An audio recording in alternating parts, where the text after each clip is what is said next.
Chers collègues, je suis très heureux de vous accueillir au lycée de Montmoreau.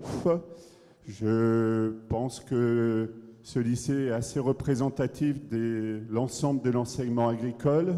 Sur cette rentrée scolaire, les effectifs se maintiennent en ce qui concerne le lycée, en sachant que la démographie du Jura est plutôt en baisse. Donc c'est un point quand même qui est positif.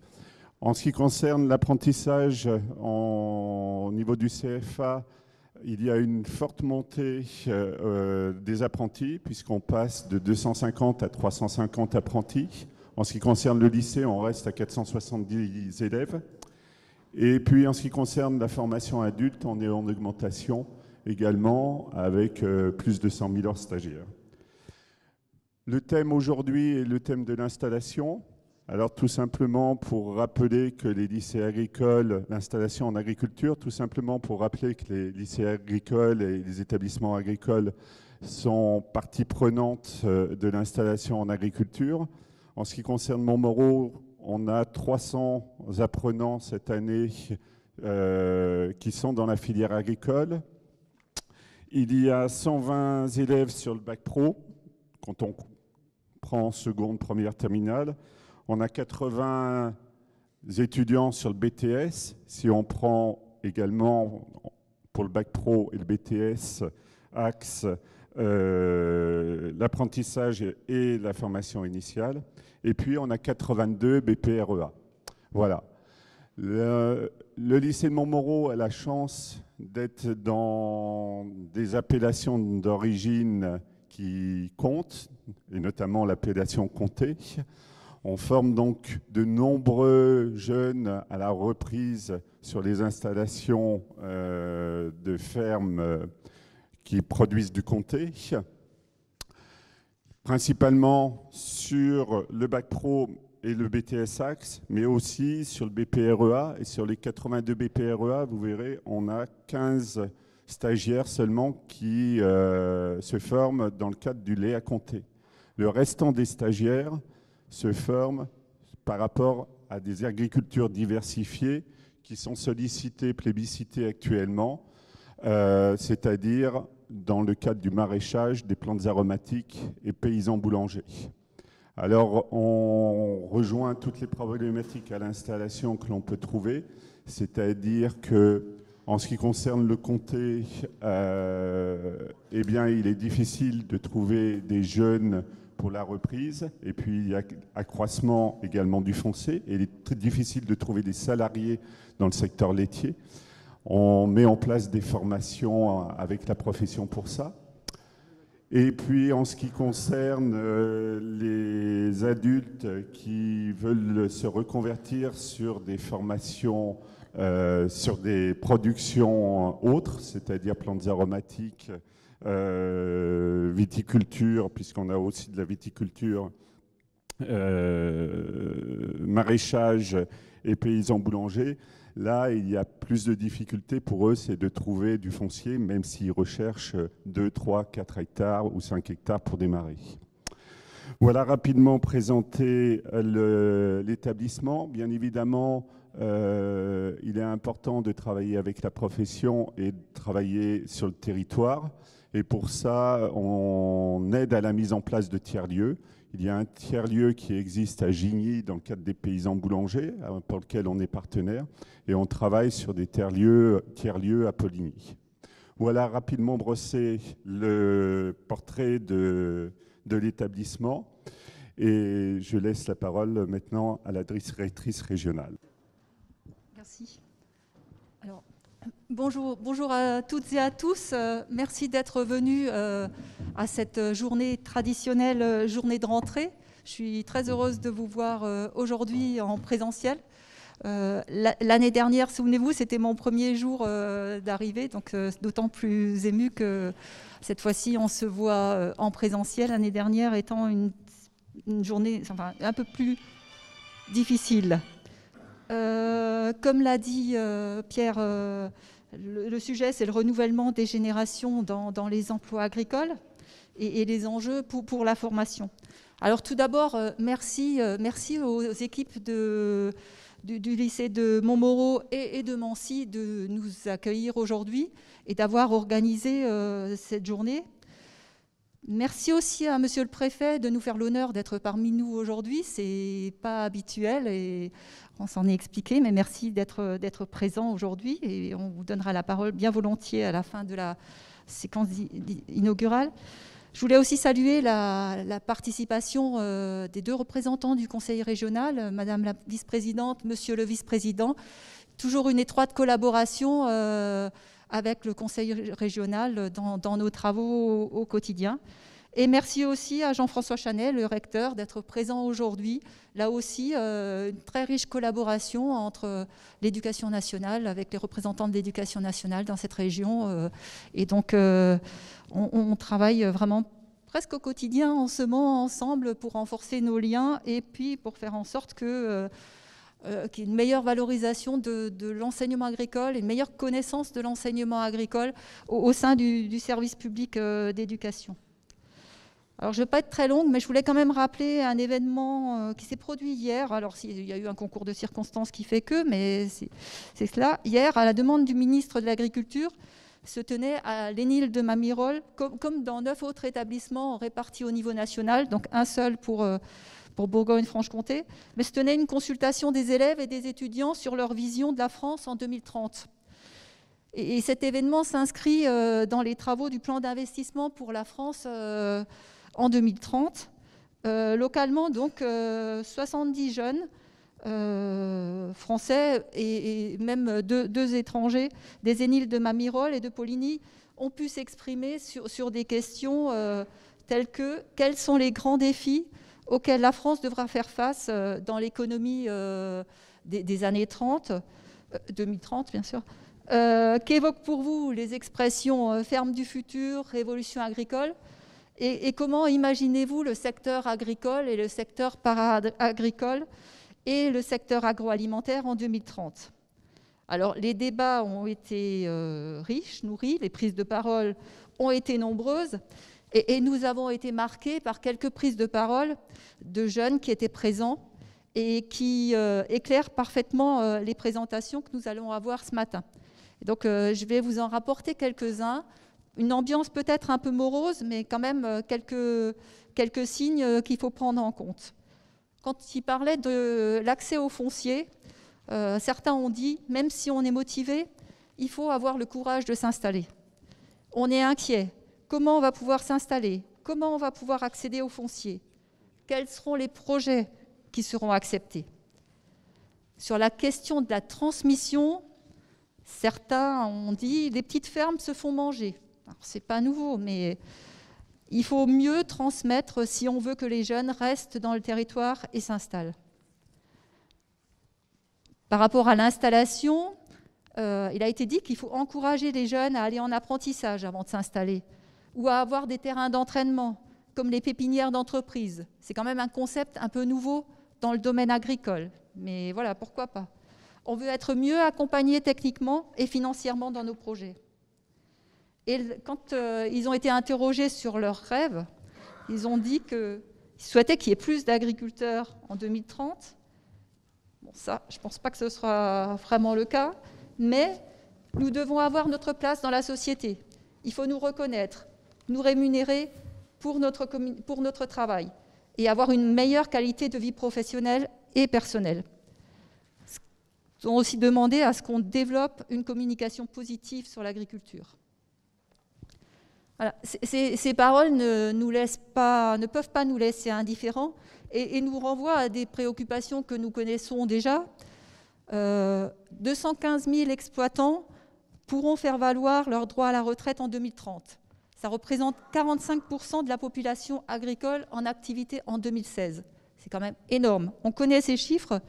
Ils ne sont pas propres à la France, car 31% des agriculteurs en Europe actuellement ont plus de 65 ans et seulement 6%, les jeunes représentent seulement 6% de la population agricole européenne.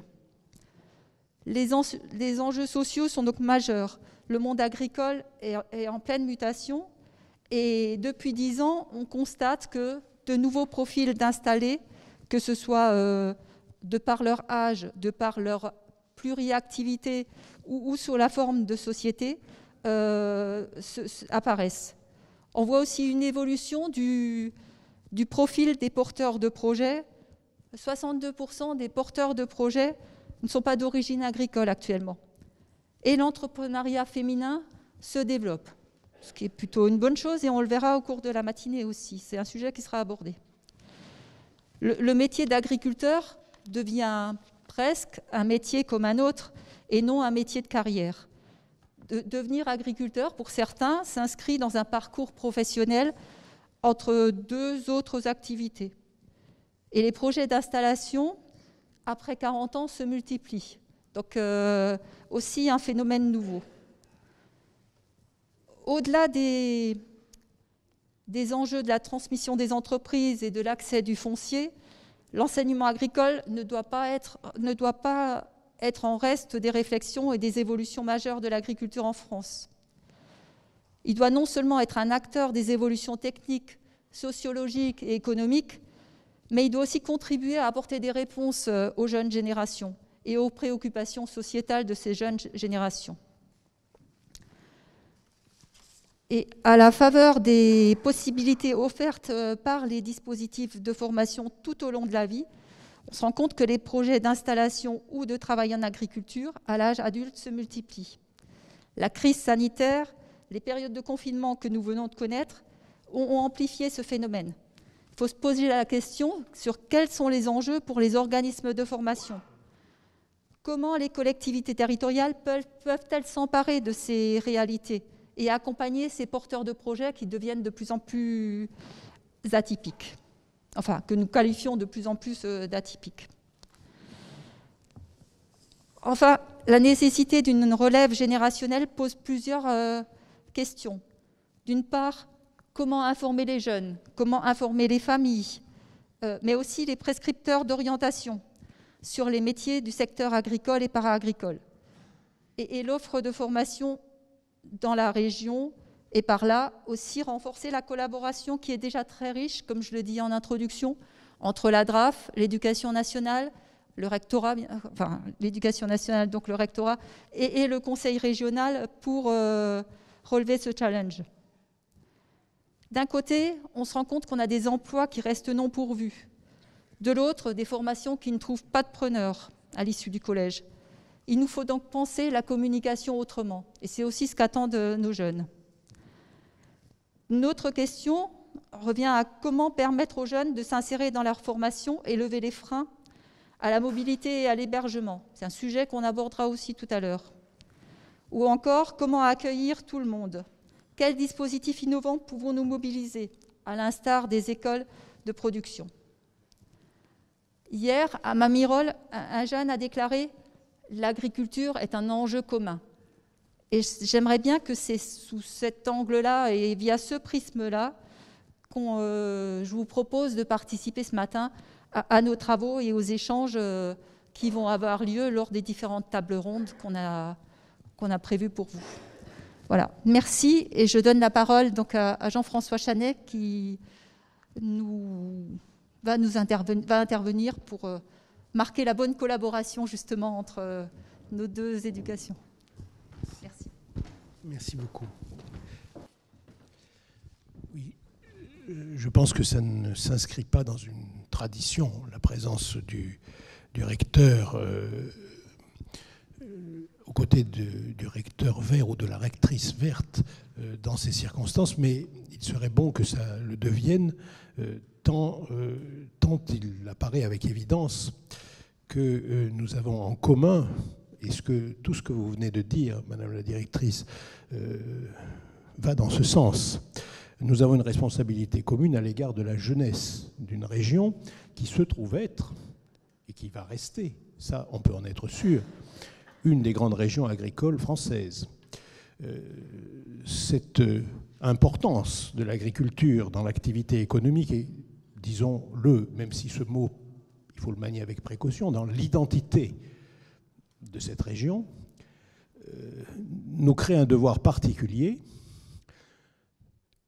en un temps où, évidemment, la jeunesse ne va pas spontanément vers les métiers de l'agriculture, ce qui peut paraître paradoxal d'ailleurs, tant se développe pourtant dans la jeunesse un sentiment plus vif souvent que chez les aînés des besoins de protection de la nature, d'évolution de l'alimentation, de mesures à prendre pour pallier les effets de la transition climatique, etc., etc. Cette conscience écologique que nos enseignements contribuent à développer d'ailleurs, avec la présence d'éco-délégués maintenant dans nos établissements.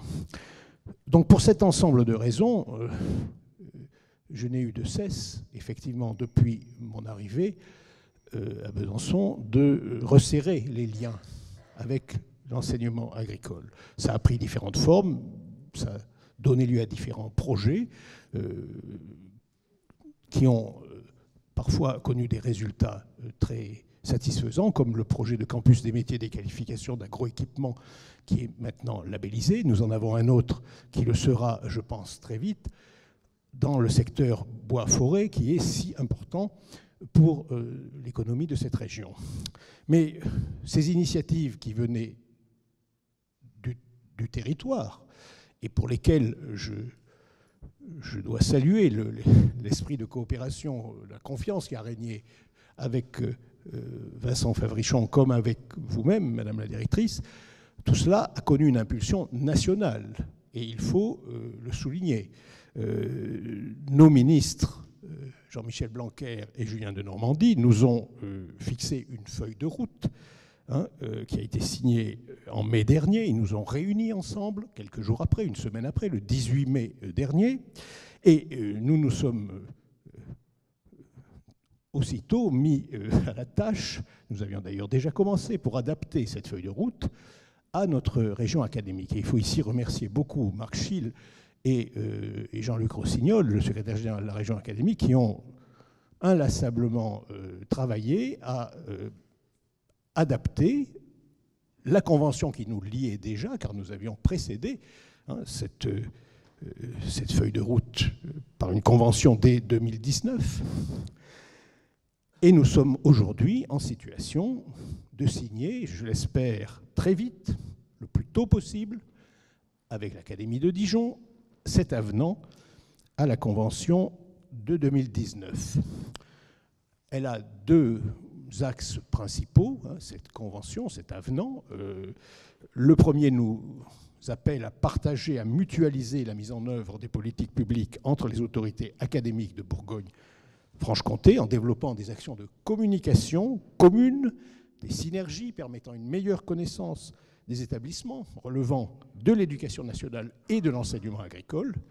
Je n'oublie pas que Julien Denormandie, par exemple, a souhaité que des stages de troisième puissent avoir lieu, des collégiens de troisième de nos établissements d'éducation nationale puissent avoir lieu dans un milieu agricole, et pourquoi pas d'ailleurs dans un établissement agricole. Moi, je n'y verrai aucun inconvénient. En facilitant le parcours, la promotion et l'insertion des apprenants relevant de l'éducation nationale et de l'enseignement agricole, autrement dit, multiplication de l'information, de la communication, des liens entre nos établissements. Et nous avons déjà en la matière un partenariat que je considère comme exemplaire avec les maisons familiales et rurales, dont j'ai salué tout à l'heure M. Fayolle ici présent, pour la mobilité internationale, qui est aussi une chose si importante. Et le second axe nous appelle à porter ensemble les politiques publiques et les synergies dans les domaines de l'éducation au développement durable et de la connaissance, informer les élèves sur les transitions en cours, ce qui ne fait que répondre, je le disais, à une conscience qui est déjà très présente chez eux pour une alimentation saine, sûre et durable, accessible à toutes et à tous, où nous rencontrons là une priorité du Conseil régional de Bourgogne-Franche-Comté, avec laquelle nous sommes en écho et en appui, et pour une sensibilisation à la préservation de la forêt, l'agroécologie, la lutte contre le changement climatique et aussi la prise en compte du bien-être animal. Question d'actualité, compte tenu de la récente visite lundi dernier du président de la République à Grès, dans notre région. Il y a donc un contexte évidemment favorable, qui justifie pleinement une confiance totale et une détermination à travailler ensemble. Et c'est ce à quoi je m'engage devant vous. Régional en charge de l'enseignement.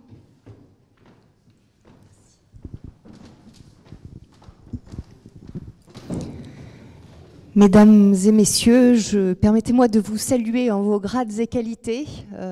N'y voyez pas là une forme de mépris, mais juste un souci d'économie. Et j'avoue que je m'appuie sur les présentations de Monsieur Martin, qui nous a toutes et tous salués tout à l'heure. Donc permettez-moi de vous saluer et vous dire ô combien je suis particulièrement heureuse et honorée, parce que, en quelque sorte, pour moi, c'est aussi une rentrée en tant que vice-présidente déléguée au lycée, à l'apprentissage, à l'offre de formation et à l'orientation. Et c'est avec un grand plaisir que je partage avec vous ce moment. Je suis honorée de représenter le Conseil régional Bourgogne-Franche-Comté aujourd'hui et sa présidente Marie-Guite Dufay. Permettez-moi également à cet instant de saluer mon collègue élu vice-président en charge de l'agriculture, monsieur Christian Morel. Et à cet instant, permettez-moi également d'avoir une pensée pleine de reconnaissance aussi pour tout le travail qu'il a effectué vis-à-vis de mon ancien collègue Stéphane Guiguet, que vous avez eu l'occasion de rencontrer, avec qui vous avez travaillé, je le sais, parce qu'il était extrêmement investi sur ces sujets.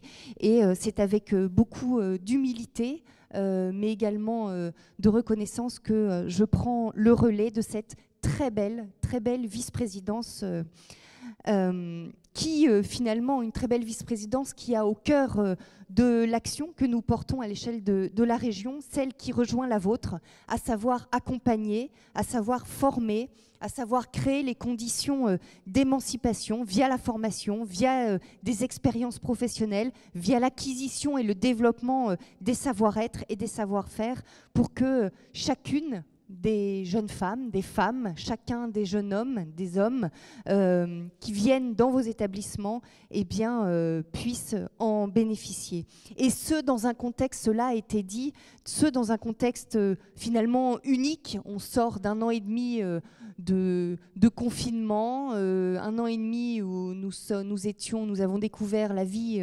masquée, un contexte également historique avec des enjeux de transition économique, des enjeux de transition sociale et également écologique sans précédent.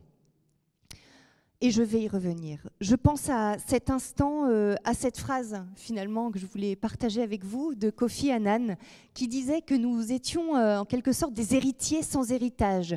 Des héritiers parce que nous sommes adossés à une histoire, nous sommes adossés à des valeurs, nous sommes adossés à des cultures, mais également nous sommes dans une période où il nous faut réinventer. Et c'est la raison pour laquelle nous sommes en quelque sorte sans héritage, puisqu'il nous faut réinventer, réinvestir également des modèles plus résilients. Et cela nous concerne toutes et tous. Finalement, nous sommes des héritiers du XXe siècle, le siècle de la révolution industrielle, pour aller à la conquête des marchés du monde, un siècle où les compétences techniques se sont considérablement déployées, nécessitant de grandes expertises. Un siècle de progrès techniques, médicaux, aéronautiques, matériels, numériques, visant à faciliter, à raccourcir les distances également, mais également à rallonger les vies. Et pourtant, nous devons repenser nos modèles de société, nos modèles de protection, nos modèles économiques, et vous le savez ô combien dans les professions que vous avez, et notamment, je pense à la profession agricole. Et si finalement, fort de ces évolutions ou de ces révolutions, le XXIe siècle était celui de la révolution de l'intelligence émotionnelle, je veux y croire. Une intelligence nouvelle combinant raison et émotion, créativité et coopération, autonomie et esprit critique, adaptation et gestion des émotions. Finalement, autant d'enjeux qui incombent à nos systèmes de formation. Et ce sont les compétences, je le crois, du XXIe siècle. Nous avons conscience, finalement, j'aime bien cette métaphore, parce que nous avons conscience que pour les parents, voire même les grands-parents des jeunes d'aujourd'hui, les chemins de vie étaient tracés. comme si on montait dans un TGV dont on connaissait toutes les gares de passage à l'avance. Et aujourd'hui, les nouvelles générations sont davantage en situation de conduire une voiture tout en devant se débrouiller pour avoir le permis sans avoir forcément l'adresse de destination. Et en ce sens, l'exemple du marché du travail est extrêmement éloquent, je le pense. 50% des métiers d'aujourd'hui pourront être opérés par des machines d'ici 10 ans du fait de la robotique, du numérique, de l'intelligence artificielle. Et pour autant, de nombreux métiers vont être créés, sont en train de se créer et sont basés davantage sur ces compétences du 21e siècle. Et pour trouver sa place dans ce monde complexe, en mouvement permanent et sans forcément une grande visibilité sur l'avenir, le développement et l'acquisition des compétences liées à sa personnalité, à ses valeurs, à la manière d'apprendre, mais aussi d'interagir ou encore de réfléchir, se révèlent être des ressources éminemment complémentaires au savoir-être, au savoir-faire et aux connaissances. Je le crois, des enjeux qui nous obligent et nous passionnent également. Et si j'ai bien un message à vous faire passer aujourd'hui, c'est celui-ci. La région Bourgogne-Franche-Comté, elle est là, elle est solide, elle est lucide, elle est audacieuse et elle est accrochée aux valeurs, plus que jamais, aux valeurs de justice sociale, aux valeurs de la République, de l'égalité, de la fraternité, de la liberté, de la laïcité. Et nous l'avons prouvé durant la crise sanitaire et les différents confinements. Je pense au plan de relance régional, je pense notamment aux 40 millions qui ont été fléchés, orientés vers les lycées pour accélérer aussi la transition énergétique et écologique, pour soutenir l'emploi notamment.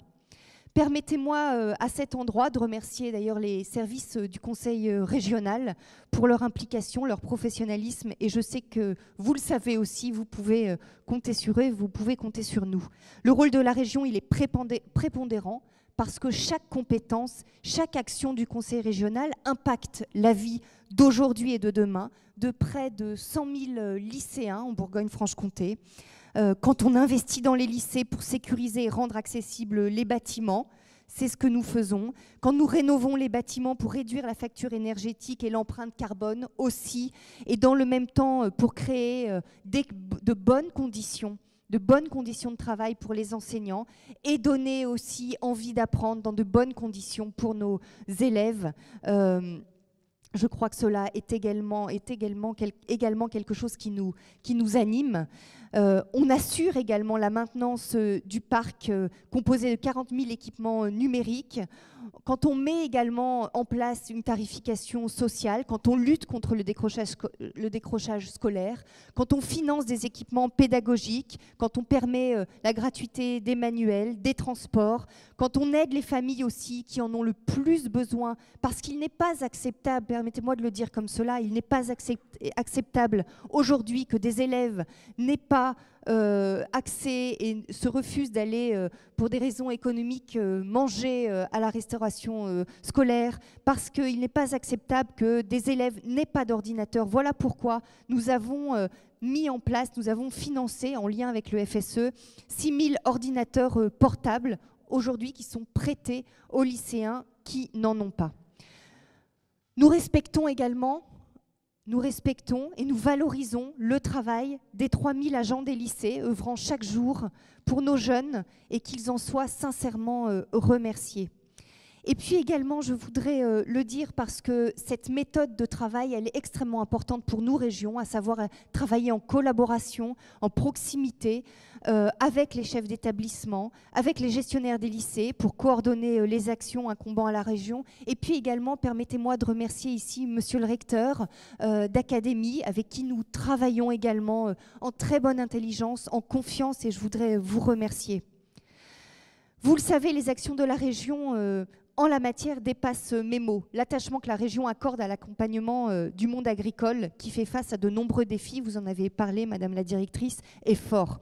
Nourrir toujours mieux et plus de personnes, s'adapter aux transformations climatiques, préserver les ressources, je pense au sol, à ce qui se passe aussi au niveau de l'eau, offrir des conditions d'exercice du métier assurant juste rémunération et conciliant vie professionnelle et personnelle, le renouvellement aussi des actifs, sont autant d'axes de travail que nous menons et que nous mènerons ensemble. Et sous le mandat précédent, finalement, je reste dans cette logique aussi, et c'est assez cohérent d'aller sur cette délégation des lycées, puisque j'étais vice-présidente en charge de l'orientation, de la formation continue, des transitions professionnelles et des mutations économiques. Et nous avions mis en place un conseil en évolution professionnelle pour justement la profession agricole. Cela est, je le dis parce que ça se sait peu, alors que c'est éminemment important au regard des enjeux dont vous avez parlé à l'instant. Et nous avions travaillé également et mis en place un contrat d'objectifs pour la profession agricole pour répondre justement aux enjeux de transition professionnelle, aux enjeux de formation, notamment avec une attention particulière, vous le disiez Madame la Directrice, une attention particulière portée aux femmes. Nous sommes fiers d'accompagner par nos compétences les lycées agricoles qui concourent à la formation des professionnels de demain. Et chaque année, le Salon international agricole de Paris nous montre par le témoignage des lycéens qui représentent vos exploitations combien votre enseignement génère de l'enthousiasme, des compétences, du sens pour la jeune génération qui n'ambitionne pas tant de réussir dans la vie que de réussir leur vie. Et c'est cette nouvelle génération qui relèvera les défis précités, c'est elle qui a aujourd'hui notre confiance. Et pour terminer, je voudrais dire, vous êtes des passionnés de l'enseignement, vous êtes des défenseurs de l'agriculture et des ambassadeurs également de vos établissements, de nos territoires, de notre région. À ce titre, je mesure combien vos attentes, je voudrais le dire ici comme cela, je voudrais le dire parce que je mesure combien vos attentes à l'égard du Conseil régional sont nombreuses. Vous attendez légitimement des moyens pour fonctionner, des équipements pour enseigner, des infrastructures pour accueillir vos activités. J'en suis consciente, nous en sommes conscients, mais consciente également et convaincue que les actes parlant plus fort que les mots. Je me dois aussi d'avoir ce principe de réalité, de vérité dans mon discours. La région ne peut pas tout faire, partout, tout de suite. 129 lycées, 1400 bâtiments, 2,3 millions de mètres carrés. Voilà, c'est aussi le patrimoine de la région. Et c'est la raison pour laquelle nous comptons sur un dialogue régulier et construit avec la DRAF pour établir des priorités. Nous avons hâte maintenant d'entrer dans le vif du sujet de ce jour, dont un m'est très cher, l'orientation. Comment parler positivement des métiers aussi est un enjeu important pour la promotion de nos métiers. Et je cède la parole à Monsieur le Préfet. Merci.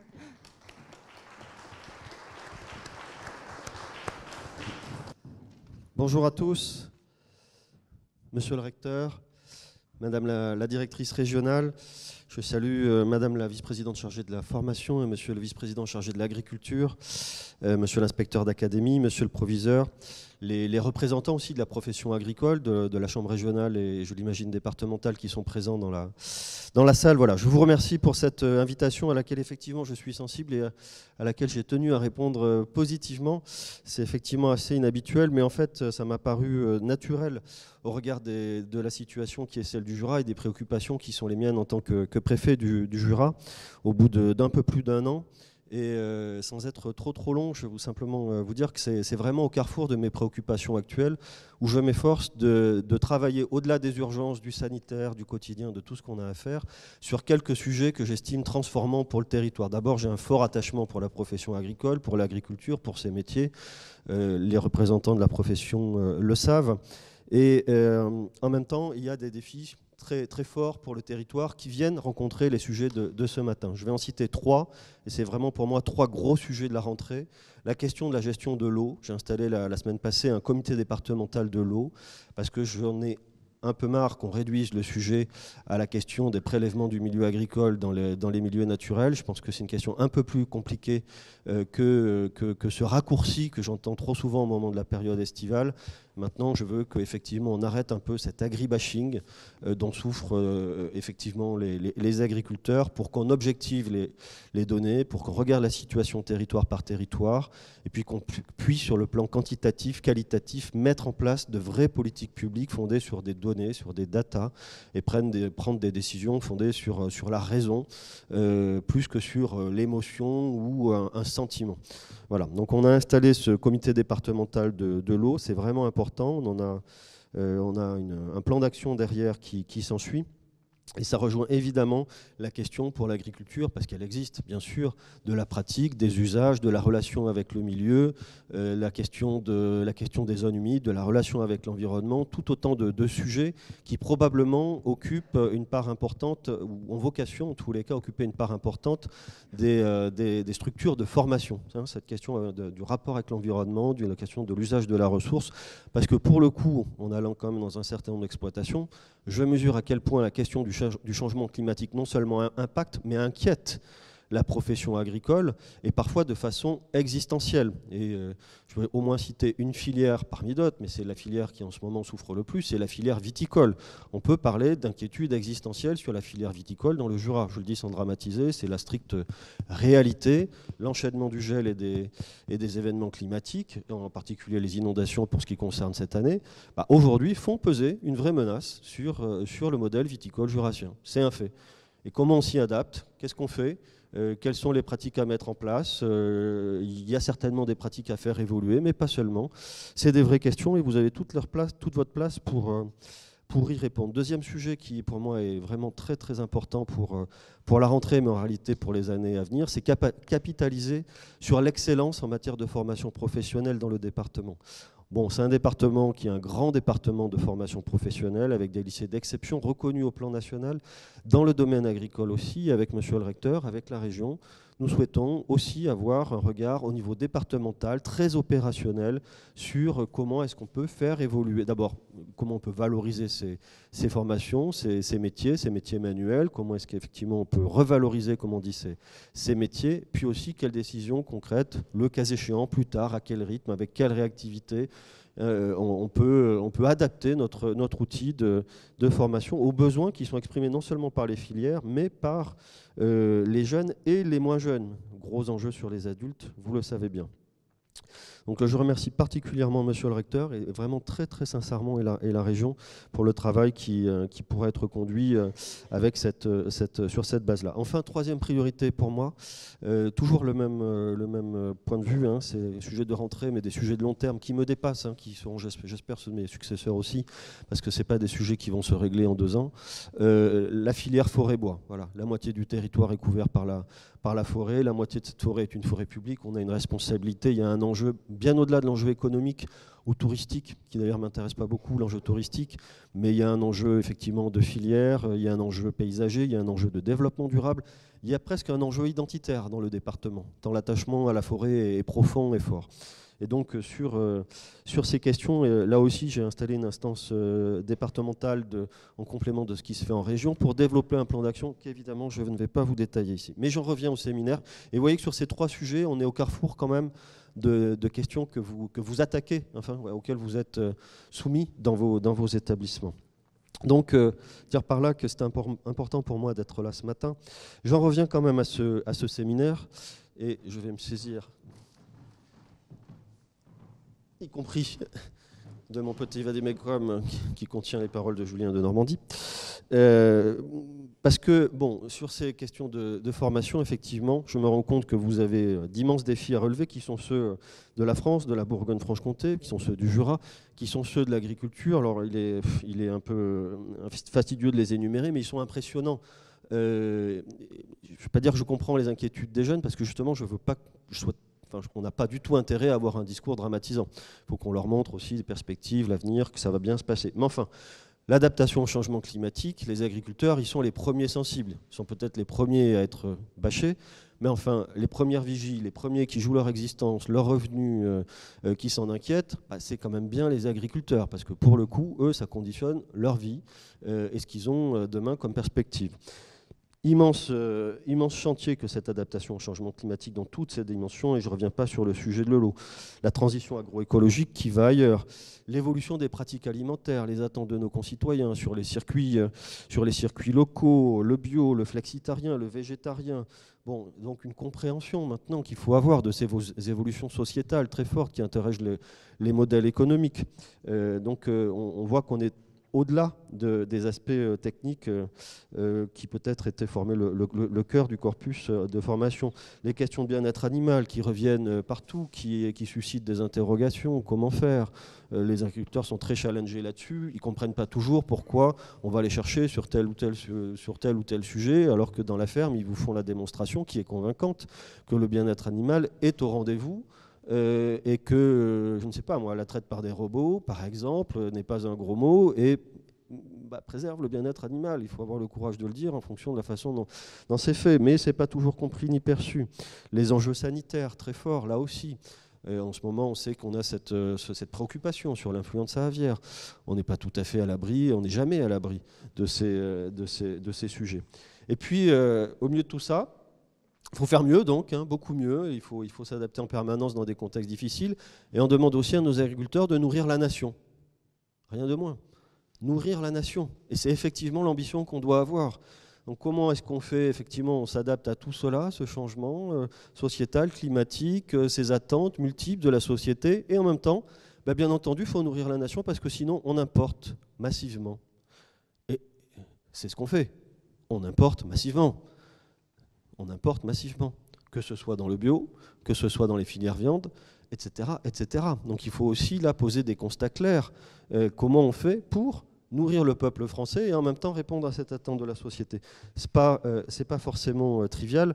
Je pense que les établissements de formation ont aussi et probablement c'est une préoccupation pour vous, à réfléchir avec les jeunes à la façon dont ils peuvent sereinement aborder ces immenses défis qu'on leur renvoie. Voilà. Je ne reviens pas sur les questions d'exercice du métier qui effectivement, comment concilier vie professionnelle, vie personnelle. Et en fait, c'est tout simplement des jeunes qui veulent vivre leur vie. Si vous le permettez, même très rapidement, je voudrais revenir sur le budget avec cette priorité qui est celle de la formation. Et donc là, je me permets de simplement lire ce qu'indique le ministre. Enfin, avec ce budget, nous misons sur la formation. Parce que ça, il le dira mieux que moi. C'est absolument essentiel. Alors que dans 10 ans, un agriculteur sur 2 sera en âge de partir à la retraite.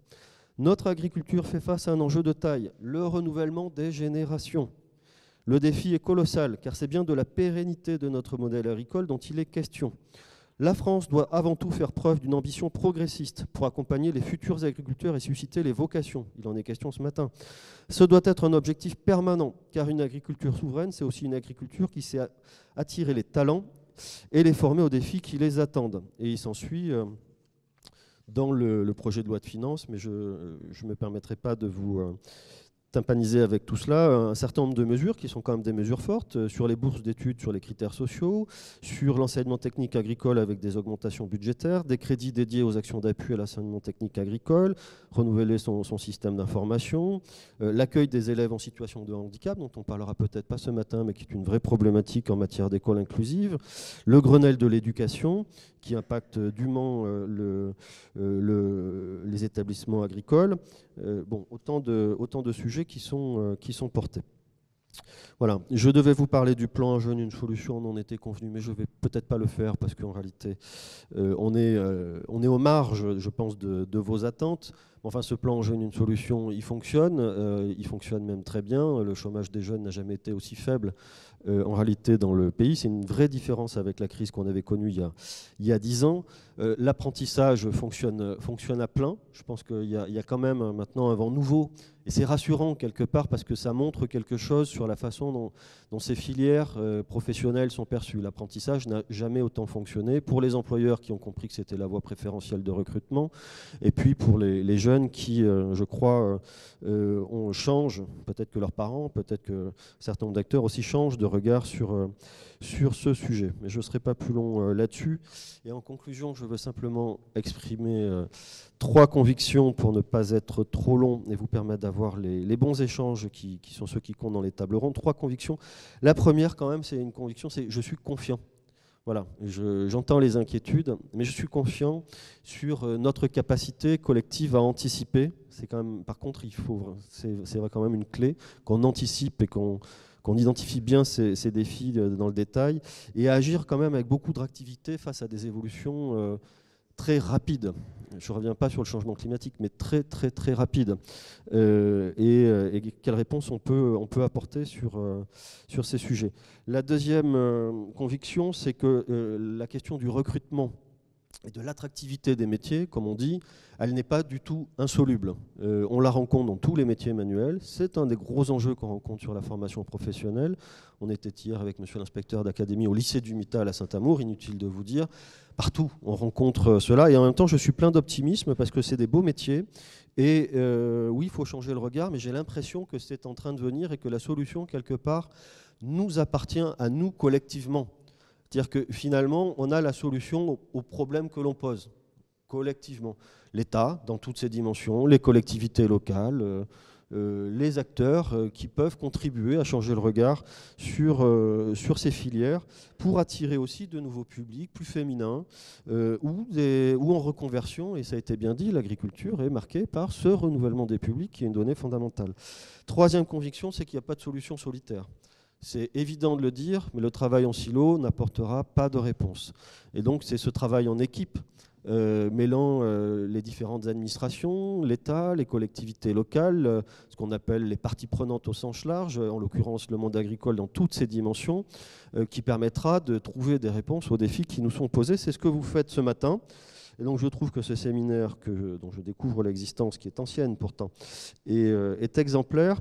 Et ça me donne quand même confiance sur notre capacité, à travers ce genre d'exercice, à trouver des solutions aux défis que je viens d'énoncer.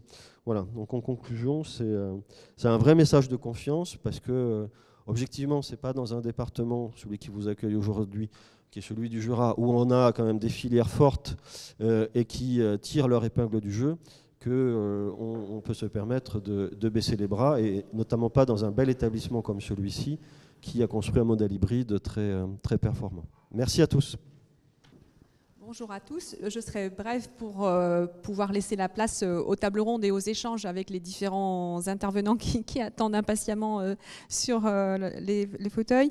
Donc vous l'avez compris, l'objet du séminaire de rentrée 2021 pour l'enseignement agricole et le renouvellement des générations en agriculture, l'émergence de nouvelles formes de travail, l'émergence de nouvelles formes d'entreprise, et quels enjeux et aussi quelles opportunités pour les organismes de formation agricole publics et privés de la région Bourgogne-Franche-Comté. Donc on vous propose ce matin 2 tables rondes. Une première qui permettra de dresser un état des lieux, parce qu'on parle de renouvellement, mais concrètement, qui, quoi, combien, où et pourquoi faire.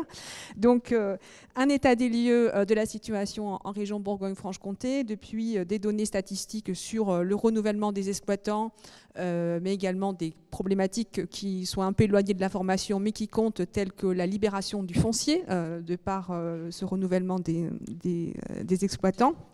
Et également un état des lieux de l'installation en région Bourgogne-Franche-Comté, depuis les parcours qu'on va qualifier de classiques jusqu'à l'accompagnement de cas qu'on qualifie pour l'instant d'atypiques, mais qui sont de moins en moins parce qu'ils sont de plus en plus nombreux. Donc voilà, un premier point là-dessus. Et puis dès lors, quels enjeux, quelles opportunités pour les établissements de formation agricole publique et privée de la région. Comment assurer la formation des demandeurs d'emploi, comment assurer les transitions professionnelles par les dispositifs de formation, comment attirer les jeunes à l'issue de la 4e, de la 3e, de la seconde ou de la terminale à venir poursuivre leur parcours d'études dans les établissements de la région. On a des postes qui ne trouvent pas preneurs en termes d'emploi, on a des formations qui peinent à trouver leur public, et pourtant il y a des opportunités qui sont nombreuses en termes de vie personnelle et professionnelle. Et autre question, comment communiquer autrement sur nos formations et les parcours de vie qu'elles peuvent permettre d'ébaucher.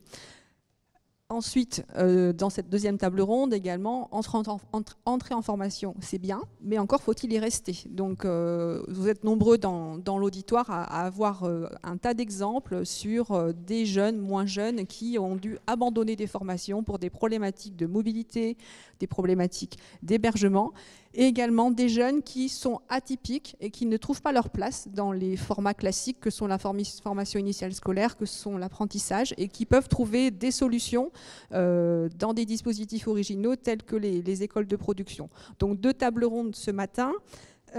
qui vont, j'espère, permettre d'avoir des échanges intéressants sur cette thématique. Je voudrais remercier mes collègues du service régional de l'économie agricole qui nous ont apporté un appui important dans la préparation de ce séminaire et qui vont être à l'ouvrage sur la première table ronde. Et remercier mes collègues du SRIS aussi, le service régional de l'information, la statistique économique, si je ne me trompe pas dans le sigle, de se prêter au jeu ce matin. Merci beaucoup d'être là.